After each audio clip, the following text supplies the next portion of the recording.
നിങ്ങളെ ഏറ്റവും കൂടുതൽ ക്ഷീണിപ്പിക്കുന്നത് രോഗമാണോ, അതോ രോഗം ഒരിക്കലും മാറില്ലെന്ന ഭയമാണോ?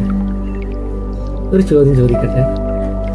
നിങ്ങൾക്ക് ശരിക്കും വേദന നൽകുന്നത് ശരീരത്തിലെ അസ്വസ്ഥതയാണോ, അതോ ഇനി ഞാൻ പഴയ പോലെ ആകില്ലല്ലോ, എൻ്റെ കുടുംബത്തിന് ഞാനൊരു ഭാരമായി പോകുമല്ലോ, എല്ലാ ചികിത്സയും ചെയ്തിട്ടും എന്തുകൊണ്ട് മാറ്റമില്ല എന്നിങ്ങനെ ദിവസവും ഉള്ളിൽ ലാളിച്ചുകൊണ്ടിരിക്കുന്ന ചിന്തകളാണ്. പലപ്പോഴും നമ്മുടെ ജീവിതത്തെ നിയന്ത്രിക്കുന്നത് രോഗമല്ല, രോഗത്തെക്കുറിച്ചുള്ള അതിയായ ഭയമാണ്. ആ ഭയം ഉറക്കം കെടുത്തും, പ്രതീക്ഷ കുറക്കും, ജീവിതത്തിലെ സന്തോഷം പോലും മോഷ്ടിച്ചെടുക്കും. അതുകൊണ്ടാണ് ശരീരത്തെ മാത്രം നോക്കാതെ മനസ്സിനെയും ശ്രദ്ധിക്കേണ്ടത്. ഇത് എല്ലാ രോഗങ്ങൾക്കും ഒരേ ഒരു കാരണമാണെന്നല്ല, പക്ഷെ മനസ്സും ശരീരവും പരസ്പരം സ്വാധീനിക്കുന്നു എന്ന് ഇന്ന് വൈദ്യശാസ്ത്രവും മനഃശാസ്ത്രവും അംഗീകരിച്ചുകൊണ്ടിരിക്കുന്നു. മതങ്ങൾ പോലും ഇതേ ദിശയിലാണ് നമ്മെ ഓർമ്മിപ്പിക്കുന്നത്. ഇസ്ലാം ഹൃദയത്തിന് യഥാർത്ഥ സമാധാനം ദൈവസ്മരണയിലാണെന്ന് നമ്മെ പഠിപ്പിക്കുന്നില്ലേ?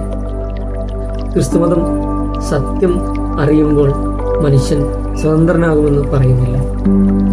ഹിന്ദു ദർശനം മനസ്സ് ശാന്തമായാൽ ജീവിതവും സന്തുലിതമാകുമെന്ന് നമ്മെ ഓർമ്മിപ്പിക്കുന്നില്ലേ? വഴികൾ വ്യത്യസ്തമായാലും സന്ദേശം ഒന്ന് തന്നെയല്ലേ? ഉള്ളിൽ മാറ്റം ആരംഭിക്കുമ്പോൾ പുറത്തുള്ള ജീവിതവും പതിയെ മാറിത്തുടങ്ങും. അതുകൊണ്ടാണ് ഞാൻ healer Rasheed mind and body balance സിസ്റ്റത്തിൽ ഇങ്ങനെ മാത്രം നോക്കാതെ മനസ്സിനെയും ജീവിതശൈലിയെയും ഒരുമിച്ച് കാണുന്ന ഒരു സമഗ്ര സമീപനത്തെക്കുറിച്ച് സംസാരിക്കുന്നു. നിങ്ങളുടെ യാത്ര എവിടെയാണെന്ന് മനസ്സിലാക്കും. പ്രതീക്ഷ നഷ്ടപ്പെടാതെ മുന്നോട്ട് പോവുക. അതാണ് ആദ്യ ചുവടുവെപ്പ്.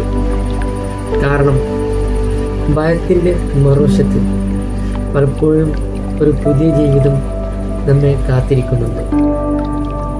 നിങ്ങൾക്ക് ഈ വാക്കുകൾ നിങ്ങളെ സ്പർശിച്ചിട്ടുണ്ടെങ്കിൽ ഒന്ന് ലൈക്ക് ചെയ്യാമോ? ഇത്തരം മൈൻഡ് ആൻഡ് ബോഡി ബാലൻസ് വീഡിയോകൾക്കായിട്ട് ഇന്നൊന്ന് ഫോളോ ചെയ്യാമോ?